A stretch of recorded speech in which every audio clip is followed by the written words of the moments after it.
Hello, humans. How you doing? I'm a little early today, but fuck it, as they say. I've spent all morning creating animal fact sheets for the zoo, and my brain is full of bird information and mush. Also, this morning I randomly decided to make English muffins for no apparent reason. I saw someone had made them on Facebook, and I was like, hey, that looks like fun. It's really high maintenance, you guys. It's not an easy recipe. It takes ages. But I did it. Oh, look, there's an Adam. Say hi, Adam. Hi, Adam. He's got his earphones on, sweet. Wave. If they can't see you, wave. Wave with your other arm. Oh, that one. Hello. There we go. I was moving over here. Yeah, it was behind the door frame. It didn't work. There we go. What was I talking about? English muffins. And then I made like a million. Not really, but a lot. And then we had them for breakfast. And they were really tasty, but I will probably never do it again because it took a long time.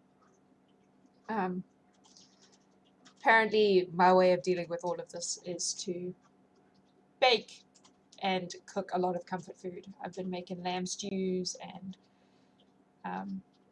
yeah, a lot of stuff. So this is not getting a lot of views these days, and I'm not quite sure what to do about that. And I don't have a lot of mental bandwidth to deal with it, so I'm just going to keep doing what I'm doing for now and see if more people show up at some point. I should go and prod people in Discord.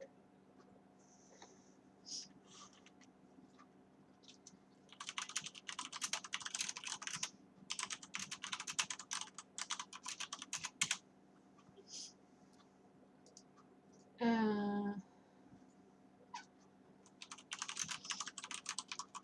wonder how much of it is because people don't want to start listening in the middle.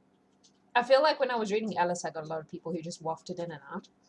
And I think it's because everyone knows the story of Alice, so it didn't matter if you'd missed a couple of chapters. But this one, I don't even know what's going to happen. Although I have my suspicions and also some knowledge from being a literature nerd. So, like, I know who the Scarlet Pimpernel is. I'm not going to tell you in case you don't, but I do. So, you know, maybe that's why. But anyway, I'm going to just keep reading the book. And I don't think it's not the fastest moving story in the world. So I feel like if you miss a chapter or two, you're not going to miss that much super important information. I'm just putting that out there. Why does my nose always start running when I do this? What is up with that? I'll be right back.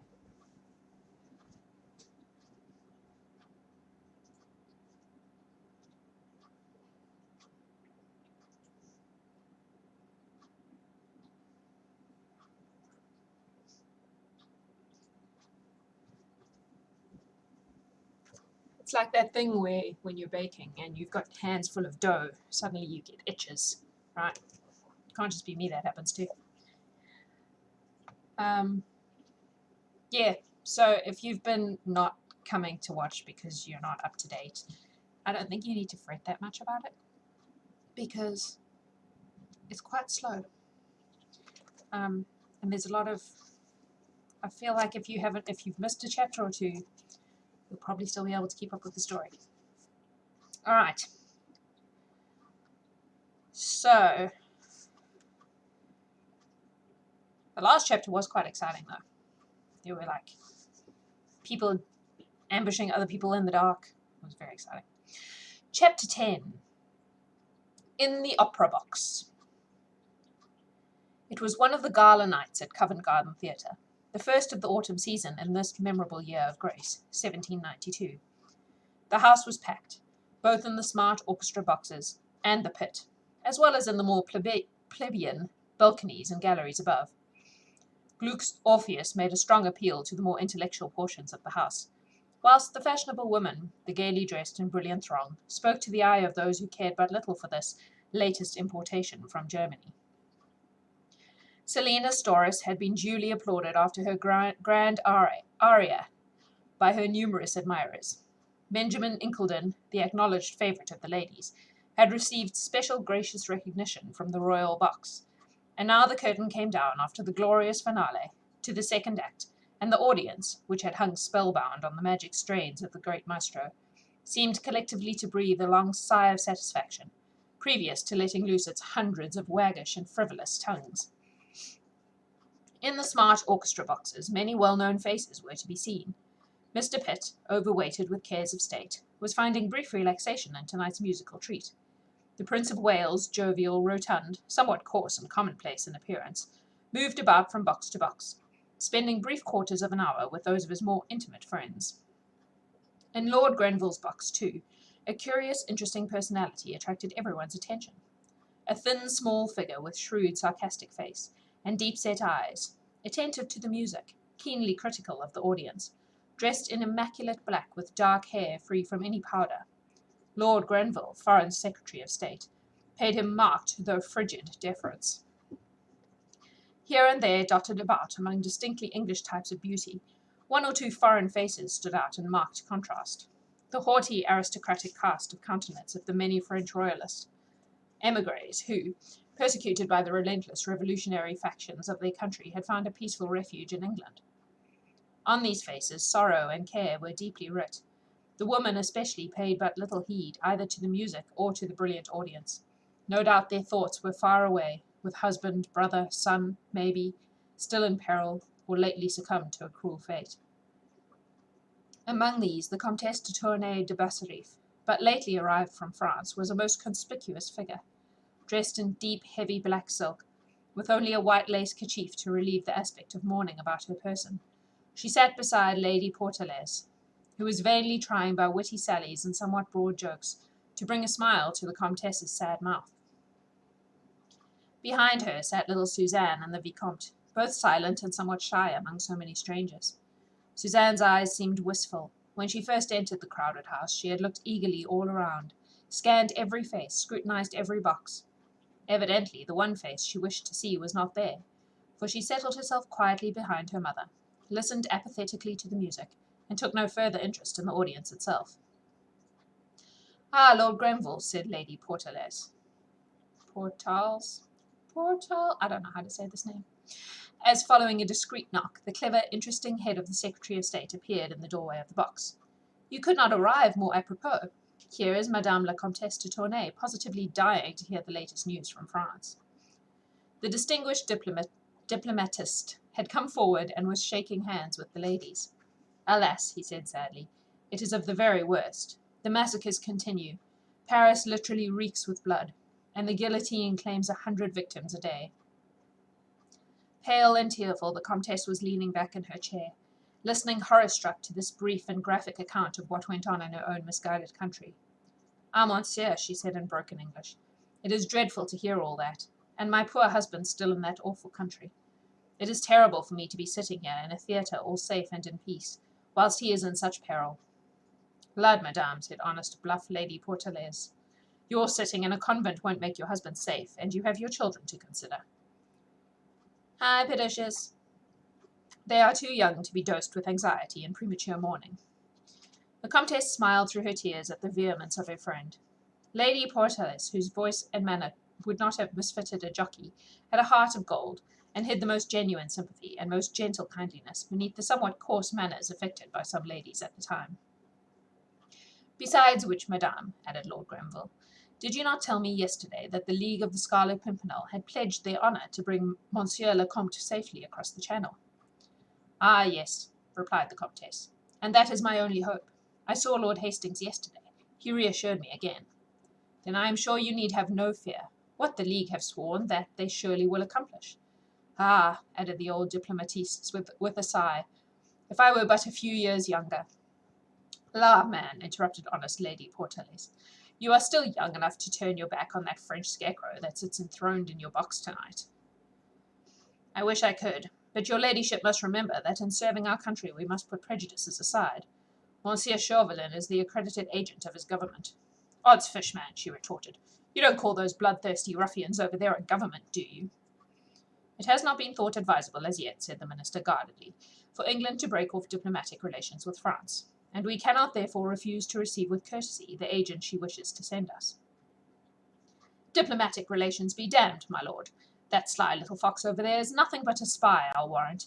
And you'll find, and I'm much mistaken, that he'll concern himself little with such diplomacy, beyond trying to do mischief to royalist refugees, to our heroic Scarlet Pimpernel, and to the members of that brave little league. I am sure, said the Comtesse, pursing up her thin lips, that if this Chauvelin wishes to do us mischief, he will find a faithful ally in Lady Blakeney. Bless the woman, ejaculated Lady Portelaise. Did ever anyone see such perversity? My Lord Grenville, you have the gift of the gab. Will you please explain to Madame la Comtesse that she is acting like a fool? In your position here in England, Madame, she added, turning a wrathful and resolute face towards the Comtesse, you cannot afford to put on the hoity-toity airs you French aristocrats are so fond of. Lady Blakeney may or may not be in sympathy with those ruffians in France. She may or may not have had anything to do with the arrest and condemnation of Sincere, or whatever the man's name is, but she is the leader of fashion in this country. Sir Percy Blakeney has more money than any half-dozen other men put together. He is hand and glove with royalty, and your trying to snub Lady Blakeney will not harm her, but will make you look like a fool. Isn't that so, my lord? But what Lord Grenville thought of this matter, or to what reflections this homely tirade of Lady Portelaise led the Comtesse de Tournay, remained unspoken, for the curtain had just risen on the third act of Orpheus, and admonishments to silence came from every part of the house. Lord Grenville took a hasty farewell of the ladies and slipped back into his box, where Monsieur Chauvelin had sat all through this entr'acte, with his eternal snuff-box in his hand, and with his keen pale eyes intently fixed upon a box opposite him, where, with much frou-frou of silken skirts, much laughter and general stir of curiosity amongst the audience, Marguerite Blakeney had just entered, accompanied by her husband, and looking divinely pretty beneath the wealth of her golden reddish curls, slightly besprinkled with powder, and tied back at the nape of her graceful neck with a gigantic black bow. Sounds amazing. Always dressed in the very latest vagary of fashion, Marguerite alone among the ladies that night had discarded the crossover fichu and broad-lapelled overdress, which had been in fashion for the last 2 or 3 years. She wore the short-waisted, classical-shaped gown, which so soon was to become the approved mode in every country in Europe. It suited her graceful, regal figure to perfection, composed as it was of shimmering stuff which seemed a mass of rich gold embroidery. As she entered, she leant for a moment out of the box, taking stock of all those present whom she knew. Many bowed to her as she did so, and from the royal box there came also a quick and gracious salute. Chauvelin watched her intently all through the commencement of the third act as she sat enthralled with the music, her exquisite little hand toying with a small jewelled fan, her regal head, her throat, arms and neck covered with magnificent diamonds and rare gems, the gift of the adoring husband who sprawled leisurely by her side. Marguerite was passionately fond of music. Orpheus charmed her tonight. The very joy of living was writ plainly upon the sweet young face. It sparkled out of the merry blue eyes and lit up the smile that lurked around the lips. She was, after all, but 25, in the heyday of youth, the darling of a brilliant throng, adored, fated, petted, cherished. 2 days ago the Daydream had returned from Calais, bringing her news that her idolized brother had safely landed, that he thought of her, and would be prudent for her sake. What wonder for the moment, and listening to Glück's impassioned strains, that she forgot her disillusionments, forgot her vanished love-dreams, forgot even the lazy, good-humoured nonentity who had made up for his lack of spiritual attainments by lavishing worldly advantages upon her. He had stayed beside her in the box, just as long as convention demanded, making way for his Royal Highness and for the host of admirers who, in a continued procession, came to pay homage to the Queen of Fashion. Sir Percy had strolled away to talk to more congenial friends, probably. Marguerite did not even wonder whither he had gone. She cared so little. She had had a little court around her, composed of the jeunesse dorée of London, and had just dismissed them all, wishing to be alone with Glück for a brief while. A discreet knock at the door roused her from her enjoyment. "Come in," she said with some impatience, without turning to look at the intruder. Chauvelin, waiting for his opportunity, noted that she was alone, and now, without pausing for that impatient to come in, he quietly slipped into the box, and the next moment was standing behind Marguerite's chair. "A word with you, citoyenne," he said quietly. Marguerite turned quickly in alarm, which was not altogether feigned. "Lord, man, you frightened me," she said with a forced little laugh. "Your presence is entirely inopportune. I want to listen to Glück, and have no mind for talking." "But this is my only opportunity," he said as quietly, and without waiting for permission he drew a chair close behind her, so close that he could whisper in her ear without disturbing the audience, and without being seen in the dark background of the box. "This is my only opportunity," he repeated, as she vouchsafed him no reply. "Lady Blakeney is always so surrounded, so fated by her court, that a mere old friend has but very little chance." "Faith, man," she said impatiently, "you must seek for another opportunity then. I am going to Lord Grenville's ball tonight after the opera. So are you, probably. I'll give you 5 minutes then." 3 minutes in the privacy of this box are quite sufficient for me," he rejoined placidly. "And I think that you will be wise to listen to me, citoyen Saint-Just." Marguerite instinctively shivered. Chauvelin had not raised his voice above a whisper. He was now quietly taking a pinch of snuff. Yet there was something in his attitude, something in those pale, foxy eyes, which seemed to freeze the blood in her veins, as with the sight of some deadly, hitherto unguessed peril. "Is that a threat, citoyen?" she asked at last. "Nay, fair lady," he said gallantly, "only an arrow shot into the air." He paused a moment, like a cat which sees a mouse running heedlessly by, ready to spring, yet waiting with that feline sense of enjoyment of mischief about to be done. Then he said quietly, "Your brother, Saint-Just, is in peril." Not a muscle moved in the beautiful face before him. He could only see it in profile, for Marguerite seemed to be watching the stage intently. But Chauvelin was a keen observer. He noticed the sudden rigidity of the eyes, the hardening of the mouth, the sharp, almost paralyzed tension of the beautiful, graceful figure. "Lud, then," she said with affected merriment, "since 'tis one of your imaginary plots, you'd best go back to your own seat and leave me to enjoy the music." And with her hand she began to beat time nervously against the cushion of the box. Selina Storace was singing the Che Faro to an audience that hung spellbound upon the prima donna's lips. Chauvelin did not move from his seat. He quietly watched that tiny nervous hand, the only indication that his shaft had indeed struck home. "Well," she said, suddenly and irrelevantly, and with the same feigned unconcern. "Well, citoyen," he rejoined placidly, "about my brother. I have news of him for you, which, I think, will interest you. But first, let me explain. May I?" The question was unnecessary. He felt, though Marguerite still held her head steadily averted from him, that her every nerve was strained to hear what he had to say. "The other day, citoyen," he said, "I asked for your help. France needed it, and I thought I could rely on you. But you gave me your answer. Since then, the exigencies of my own affairs and your own social duties have kept us apart, although many things have happened." "To the point, I pray you, citoyen," she said lightly. "The music is entrancing, and the audience will get impatient of your talk." "One moment, citoyen. The day on which I had the honour of meeting you at Dover, and less than an hour after I had your final answer, I obtained possession of some papers which revealed another of those subtle schemes for the escape of a batch of French aristocrats. That traitor de Tournay, amongst others, all organized by that arch meddler, the Scarlet Pimpernel. Some of the threads, too, of this mysterious organization have fallen into my hands, but not all, and I want you, nay, you must help me to gather them together." Marguerite seemed to have listened to him with marked impatience. She now shrugged her shoulders and said gaily, "Pah, man, have I not already told you that I care naught about your schemes, or about the Scarlet Pimpernel? And had you not spoken about my brother?" "A little patience, I entreat, citoyen," he continued imperturbably. "Two gentlemen, Lord Anthony Dewhurst and Sir Andrew Ffoulkes, were at the Fisherman's Rest at Dover that same night. I know, I saw them there. They were already known to my spies as members of that accursed league. It was Sir Andrew Ffoulkes who escorted the Comtesse de Tournay and her children across the Channel. When the two young men were alone, my spies forced their way into the coffee-room of the inn, gagged and pinioned the two gallants, and seized their papers and brought them to me." In a moment she had guessed the danger. Papers? Had Armand been imprudent? The very thought struck her with nameless terror. Still, she would not let this man see that she feared. She laughed gaily and lightly.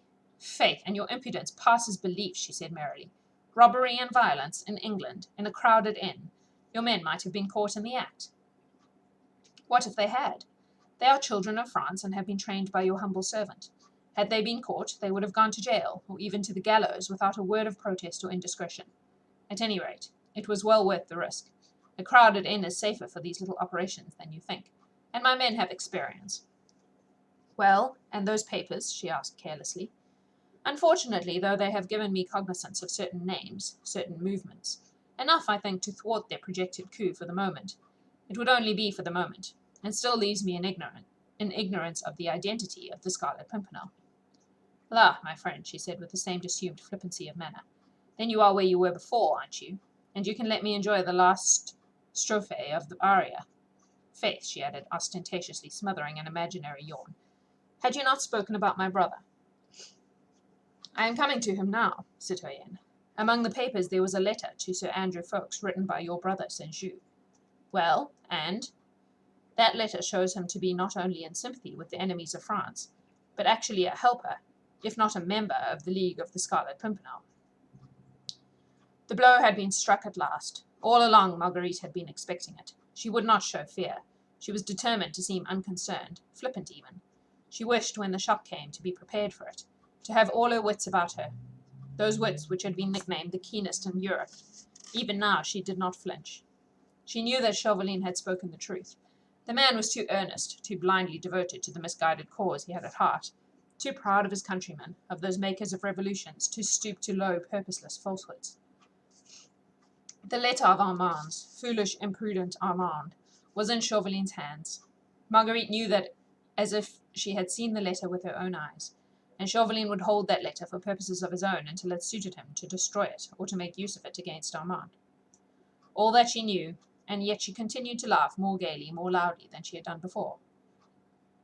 La, man, she said, speaking over her shoulder, and looking him full and squarely in the face. Did I not say it was some imaginary plot? Armand in league with that enigmatic Scarlet Pimpernel. Armand busy helping those French aristocrats whom he despises. Faith, the tale does infinite credit to your imagination. Let me make my point clear, citoyenne, said Chauvelin with the same unruffled calm. I must assure you that St. is compromised beyond the slightest hope of pardon. Inside the orchestra box all was silent for a moment or two. Marguerite sat straight upright, rigid and inert, trying to think, trying to face the situation, to realize what had best be done.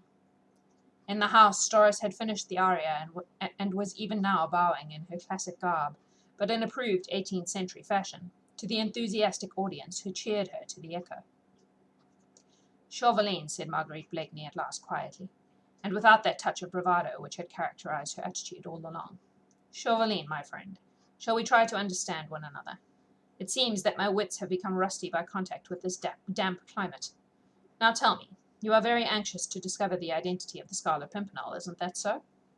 France's most bitter enemy, citoyen, all the more dangerous as he works in the dark.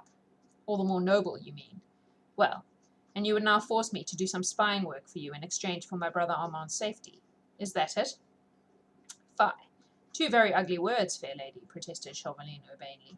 There can be no question of force, and the service which I would ask of you, in the name of France, could never be called by the shocking name of spying. At any rate, that is what it is called over here, she said dryly. That is your intention, is it not? My intention is that you yourself win free pardon for Armand St. by doing me a small service. What is it? Only watch for me tonight, citoyen St. he said eagerly. Listen. Among the papers which were found about the person of St. Andrew Ffoulkes, there was a tiny note. See, he added, taking a tiny scrap of paper from his pocketbook and handing it to her. It was the same scrap of paper which 4 days ago the two young men had been in the act of reading at the very moment when they were attacked by Chauvelin's minions. Marguerite took it mechanically and stooped to read it. There were only 2 lines, written in a distorted, evidently disguised handwriting. She read them half aloud. Remember, we must not meet more often than is strictly necessary. You have all instructions for the second. If you wish to speak to me again, I shall be at G's ball. What does it mean? She asked. Look again, citoyenne, and you will understand. There is a device here in the corner, a small red flower. Yes, the Scarlet Pimpernel, she said eagerly, and G's ball means Grenville's ball. He will be at my Lord Grenville's ball tonight. That is how I interpret the note, citoyenne, concluded Chauvelin blandly.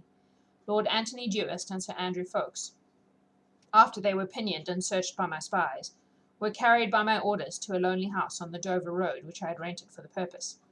There they remained close prisoners until this morning. But having found this tiny scrap of paper, my intention was that they should be in London, in time to attend my Lord Grenville's ball.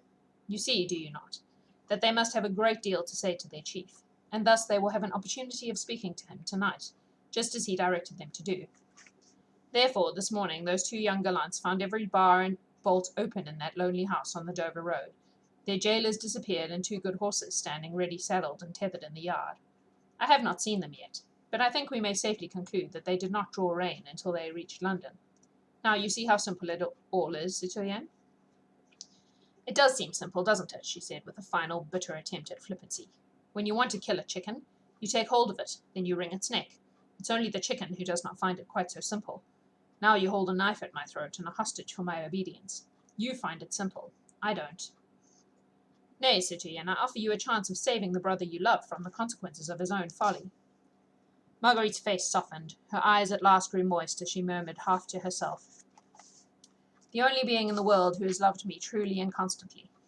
But what do you want me to do, Chauvelin?" she said with a world of despair in her tear-choked voice. "In my present position, it is well nigh impossible." "Nay, citoyen," he said dryly and relentlessly, not heeding that despairing childlike appeal which might have melted a heart of stone. "As Lady Blakeney, no one suspects you, and with your help tonight I may, who knows, succeed in finally establishing the identity of the Scarlet Pimpernel. You are going to the ball anon. Watch for me there, citoyen. Watch and listen. You can tell me if you hear a chance word or whisper. You can note everyone to whom Sir Andrew Ffoulkes or Lord Anthony Dewhurst will speak. You are absolutely beyond suspicion now. The Scarlet Pimpernel will be at Lord Grenville's ball tonight. Find out who he is, and I will pledge the word of France that your brother shall be safe." Chauvelin was putting the knife to her throat. Marguerite felt herself entangled in one of those webs from which she could hope for no escape. A precious hostage was being held for her obedience, for she knew that this man would never make an empty threat. No doubt Armand was already signalled to the Committee of Public Safety as one of the suspects. He would not be allowed to leave France again, and would be ruthlessly struck if she refused to obey Chauvelin.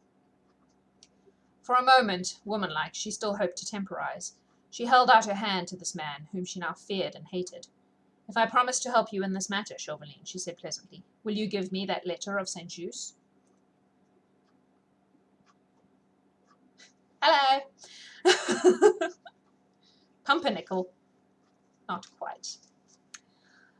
"If you render me useful assistance tonight, citoyen," he replied with a sarcastic smile, "I will give you that letter tomorrow." "You do not trust me?" "I trust you absolutely, dear lady. But St. Just's life is forfeit to his country. It rests with you to redeem it." "I may be powerless to help you," she pleaded, "were I ever so willing." "That would be terrible indeed," he said quietly, "for you and for St. Just." Marguerite shuddered. She felt that from this man she could expect no mercy. All-powerful, he held the beloved life in the hollow of his hand. She knew him too well not to know that. If he failed gaining his own ends, he would be pitiless. She felt cold in spite of the oppressive air of the opera house. The heart-appealing strains of the music seemed to reach her as from a distant land. She drew her costly lace scarf up around her shoulders, and sat silently watching the brilliant scene as if in a dream. For a moment her thoughts wandered away from the loved one who was in danger to that other man who also had a claim on her confidence and her affection. She felt lonely, frightened for Armand's sake. She longed to seek comfort and advice from someone who would know how to help and console. Sir Percy Blakeney had loved her once. He was her husband. Why should she stand alone through this terrible ordeal? He had very little brains, it is true, but he had plenty of muscle. Surely, if she provided the thought, and he the manly energy and pluck, together they could outwit the astute diplomatist, and save the hostage from his vengeful hands without imperiling the life of the noble leader of that gallant little band of heroes. Sir Percy knew St. Just well. He seemed attached to him. She was sure that he could help. Chauvelin was taking no further heed of her. He had said his cruel either-or, and left her to decide. He, in his turn now, appeared to be absorbed in the soul-stirring melodies of Orpheus, and was beating time to the music with his sharp ferret-like head. A discreet rap at the door roused Marguerite from her thoughts. It was Sir Percy Blakeney, tall, sleepy, good-humoured, and wearing that half-shy, half-inane smile, which just now seemed to irritate her every nerve. Your chair is outside, my dear," he said, with his most exasperating drawl. "I suppose you will want to go to that damned ball. Excuse me, Monsieur Chauvelin, I had not observed you." He extended two slender white fingers towards Chauvelin, who had risen when Sir Percy entered the box. "Are you coming, my dear?" "Hush! Shh!" came in angry remonstrance from different parts of the house. "Damned impudence," commented Sir Percy with a good-natured smile. Marguerite sighed impatiently. Her last hope seemed suddenly to have vanished away. She wrapped her cloak around her, and without looking at her husband. "I am ready to go," she said, taking his arm. At the door of the box she turned and looked straight at Chauvelin, who, with his chapeau bras under his arm, and a curious smile around his thin lips, was preparing to follow the strangely ill-assorted couple. It is only au revoir, Chauvelin, she said pleasantly. We shall meet at my Lord Grenville's ball anon. And in her eyes the astute Frenchman read, no doubt, something which caused him profound satisfaction. For, with a sarcastic smile, he took a delicate pinch of snuff. Then, having dusted his dainty lace jabot, he rubbed his thin bony hands contentedly together. And that is the end of the chapter. That was a long one, man. My voice is sore now. Hey, Sandman. Sandman B5. It was a long one. I got quite scratchy at the end there.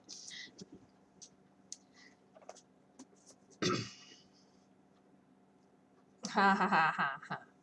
Hey, Maida. Were you listening or did you just pop in now?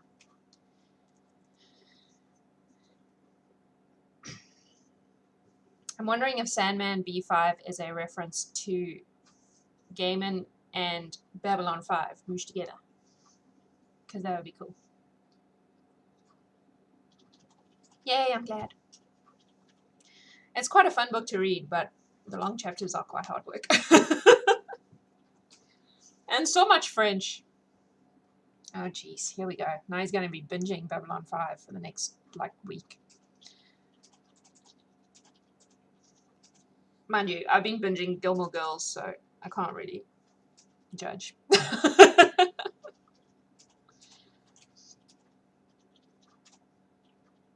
You've never finished it. That's weird. I would have thought you would have.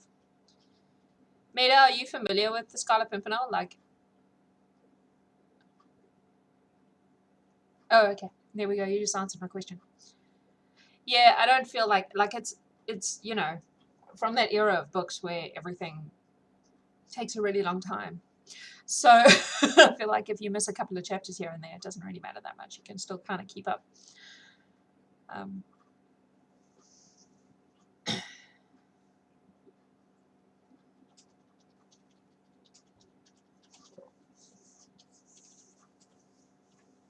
Yeah, exactly. This is chapter 10, and so far we, she doesn't like her husband, except sometimes she does. Her brother is in France and has just been implicated in the thing. And the baddie is blackmailing her. That's the whole plot so far, pretty much. What are people reading? I am reading... Oh, that's cool. My one was, my parents used to read me The Magic Faraway Tree over and over and over again, to the point where I could tell them when they tried to skip bits. So that's kind of my things my parents used to read me thing. As for the moment, I am reading... What am I reading at the moment? I am reading Faith and Choice in... I can't remember the exact title, but it's an academic, nerdy book about the concepts of faith and choice in Joss Whedon's work. And I am reading The Land by Mildred D. Taylor, which is the very first book in the series that World of Thunder Hear My Cry is in, which I didn't even know was a series, and I remember reading that as a child and not even knowing there were other books. So I'm now working my way through the series in the right order. Adam is reading Altered Carbon. I know this because he keeps leaving it in the bathroom.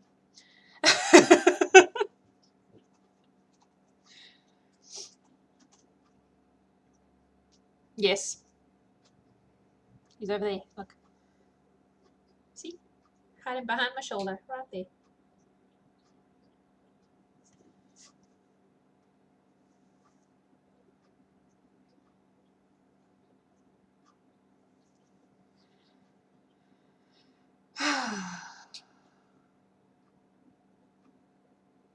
What do you think I should read next? I'm going to have to do another poll, I guess. Halfway through. And if it's something I have to get hold of, I will have to get hold of it quickly.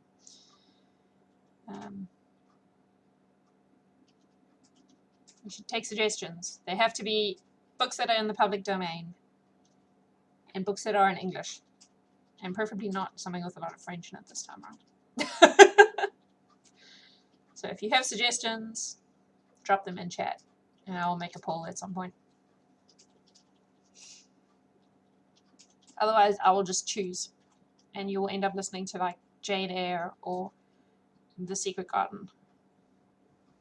Some have, yeah. But it's a bit dicey on Twitch because there's a profit angle to it. Or not that we're making, like we have, I think, 4 subscribers. So it's not like we're, you know, making major bank. But I think that, yeah, if you're doing it for no profit, then they're cool. But oh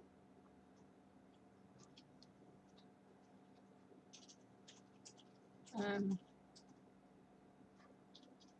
I love Jane Eyre, but it also has really long chapters. But it's also got the advantage of it's kind of slow. Oh, I missed your thing. Sorry. Because it was like a day ago. And I love The Secret Garden. I'm pretty sure that's public domain. And I have both those books, so that helps. There's stack loads of really good stuff, like public domain stuff. Especially like children's books, right? Wind in the Willows, The Water Babies. That would be fun because it's so ridiculous. Probably most of everything written by Enid Blyton. Well, I mean, we did Alice. That was a kid's book. Right? But yeah, we should. Kids' books are fun. Yeah.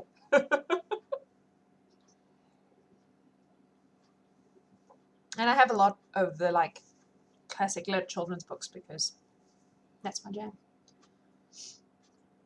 8 versions. It's like me and Grimm. I have like 8 versions of the Brothers Grimm. The complete tales of the Brothers Grimm. I've got like multiple versions of it. Because they keep bringing out really pretty versions of it, and you know, then I have to have them. Yeah. I also have a complete stories of Hans Christian Andersen, which, let me tell you something, some of those are frickin' weird. Like, there's a reason he's only famous for a few select tales, because the other ones are bloody bizarre. Man had issues. Yeah. I read his autobiography at one point. It is extremely long and convoluted, and all it does is highlight what a crazy motherfucker he was. Like, he got invited to go and visit, I think it was Dickens that he went to visit, and he went there for this visit, and he just stayed. He just wouldn't leave. And because of the, like, hospitality rules at the time, Dickens couldn't be like, yo, dude, you've been here too long. Please sod off. And eventually he just left. He was like, I have to go do some other stuff. And he left. And Hans Christian Andersen just hung out in his house for a while. It's bloody weird. With absolutely zero understanding of like the fact that he was being extremely socially not cool. Just, yeah, because he realized that he was nuts. I love that story. It's just like, first of all, the fact that he went to visit and just didn't leave, and secondly, the fact that like Dickens couldn't just say to him, "Look, bruh, you need to go."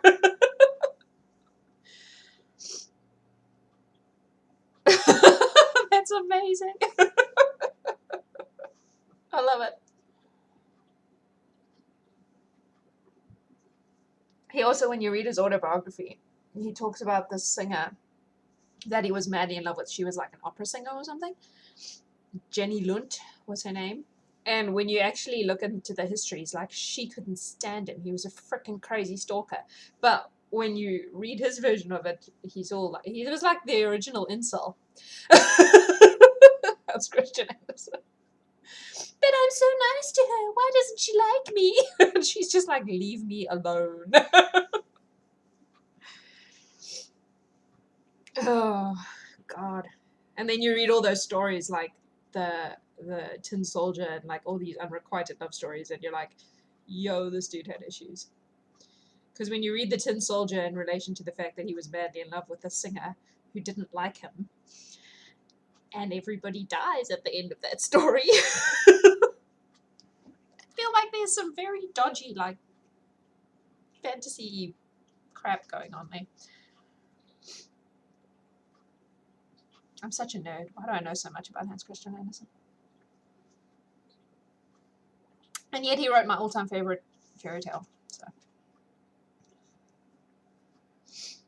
yeah, I love the Snow Queen though. Like I absolutely love the Snow Queen. I don't care that much for the others, but something about the Snow Queen that I really enjoy.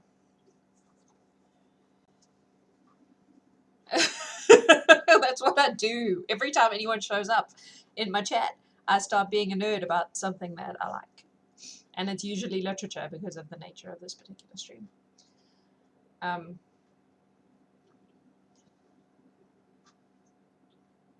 Yes, well.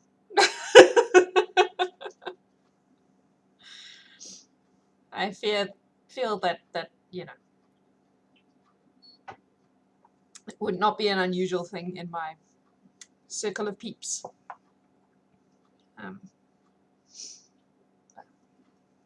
Also, the ugly duckling, right? So when you realize that Hans Christian Andersen had this real thing about the fact that he didn't believe anybody recognized his genius, that he was actually this like crazy genius and nobody could tell what a genius he was. And then you read The Ugly Duckling and you're like, oh, I see what's happening here. I've never read Ursula Vernon's version. Ursula Vernon's version. I should, because I like her other work. I have Digger, which I absolutely love. But I haven't read any of her T. Kingfisher stuff, so I probably should do that at some point.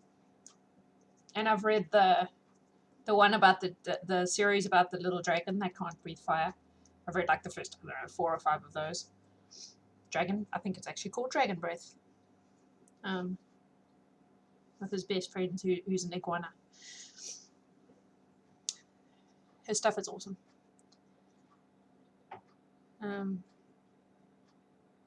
Yeah, okay, so now that I've nerded out about fairy tales for a while, I'm going to take my sore voice.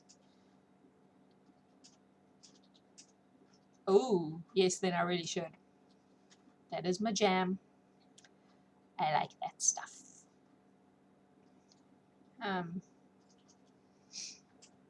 Yeah, I started reading the like original Grimm stuff to the kidlet, and every now and then we get to one that's, what did we read the other day? It was one of the more like dodgy, weird, I can't remember which one it was. He was like, that's a bit dark, Mum. I was like, yep, some of them are. Oh, it was The Goose Girl, where they cut off the horse's head and hang it on the gate, and then the horse's head talks to her every day. He was like, it's a bit weird. I'm like, yeah, well.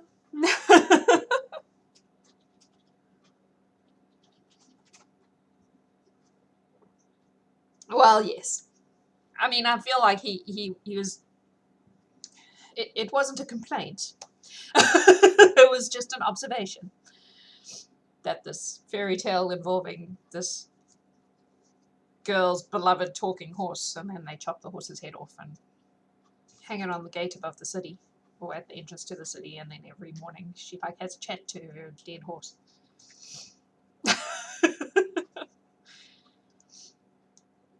He is quite into all the like weird, creepy horror stuff, though. So.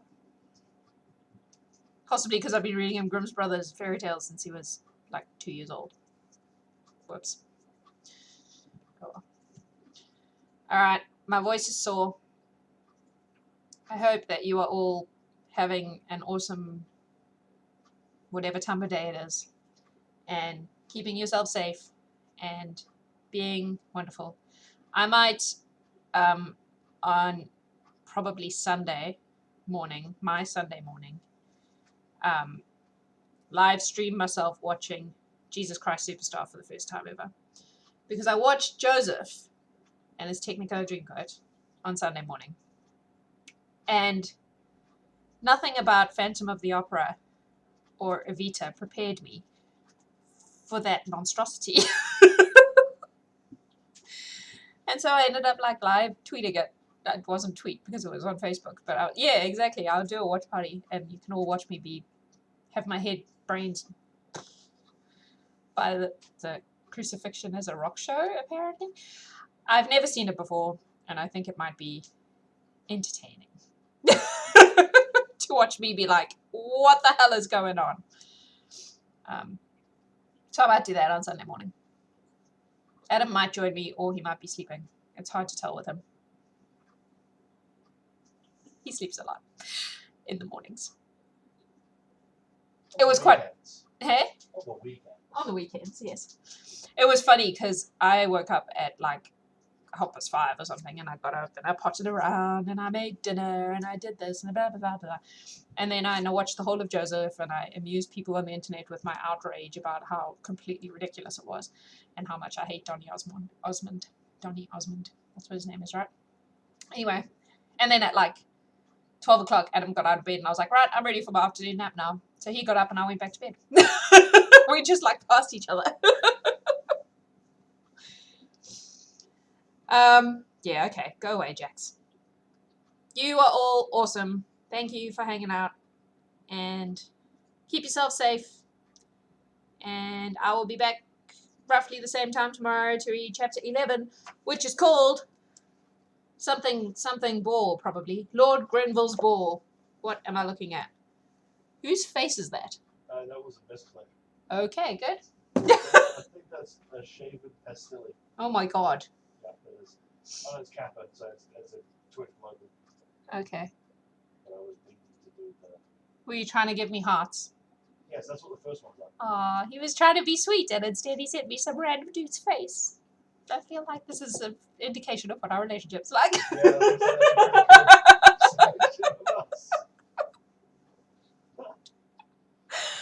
Alright, humans. Yeah. Stay awesome.